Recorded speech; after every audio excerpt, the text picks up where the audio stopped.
Hi, my name's Ashley and I'm here to talk about Thanksgiving. And these fruits are really good. These Welch's kind, these are so good. Some good fruit snacks. Alright, let's talk about Thanksgiving.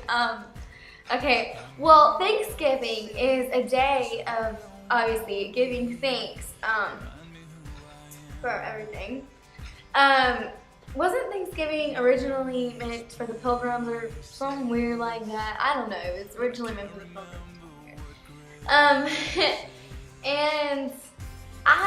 But coming from a Christian point of view, Thanksgiving is the one day of the year that everyone has an excuse to give thanks. The sad part about Thanksgiving is that's the only day of the year that everyone gives thanks. Why is that? It stinks that that's the only day, but you know, to be honest, like it should be every day. Don't you guys think that? Like I always thought that giving thanks to God for everything He's done is the best way, you know, to live. And Thanksgiving is an excuse to do that. Okay, so in the story of Job in the Bible, Satan wants to prove to God that he can get one of God's followers to curse him. You know, to just completely like not love him anymore and be like, God, I hate you. Why would you do this to me? You know, just completely you know, make bad of God. So God's like, okay, you can go after Job because Job is the one, you know, he gives me the most because I gave him the most. So he gives him 2 times to get Job to curse God or whatever. And so the first time, Satan challenges Job first by destroying his family and his property. And how he does that is because Job is like telling them, he's like, hey, look, this guy's about to test me, you know, see if I'm gonna curse God, you know, don't think much of it. And then his friends are like, you're crazy, like this kind of stuff doesn't happen. So all his friends leave him and his family.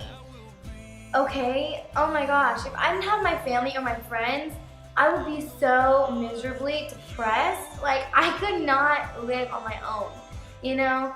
But Job, on the other hand, here he is, and he still loves God. He's like, well, I still appreciate you for everything you've done for me. You know, you've always been there for me, and you're still there for me right now, even though I just lost all my friends and my family. Okay, so obviously Satan's first test fails. Then the second time, he gives him this terrible disease with boils all over his body. You know, he just looks gross, like sickening. And, you know, so then Job is just like, what did I do to deserve this, you know? But he still loves God. He was supposed to be judged as evil if he failed these tests by saying, you know, God, I hate you, you know, you're terrible for doing this to me. But he still loved God. He loved God through sickness and in death. He loved God. That's crazy, you know, like to think that, you know, God, he gives us so much. He really, really does. And the fact that if we slip up one little time over something so little, we like basically threaten him. We like say, you know, God, this is all your fault. Why would you do this to me? You know, if you're in control of my life, why would you want me to have this?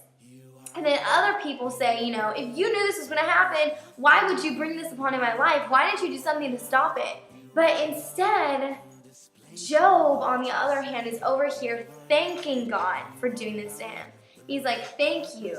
Thank you, thank you, thank you for everything you've done for me, you know? And so here it says, after Job passed the test, the book of Job says that God demanded of him whether he thought he was as great as God himself. At first, God was angry with Job for being so utterly righteous, demanding of him where he was when God created the world. Then he said, shall he not contend with the Almighty instruct him? He had reproved God, let him answer it. Job showed great calm and diplomacy in dealing with the Lord. Because Job had shown his true devotion to God, He was contented for his great losses, with vast new wealth and a long life. See, my dad always told me that life is going to give you struggles to go through. Whether you're going into a crisis, you're already in a crisis, or you're coming out of a crisis. You're always going to have crises. And what matters isn't the crisis or what you're going through, but that you stick with God through it all. And then there's a song, and it's like, where he's saying like, you know, I give you so much credit when I'm happy, but when I'm sad, I don't really give you credit. Do you do that? Do you give thanks even when you're at your weakest moment? So this Thanksgiving, I'm just asking you guys just to be thankful for everything. Thank God for all the bad, for all the good. Everything He does for you, He does it for a reason, and just remember that. My name is Ashley, and that's what I have to say about Thanksgiving.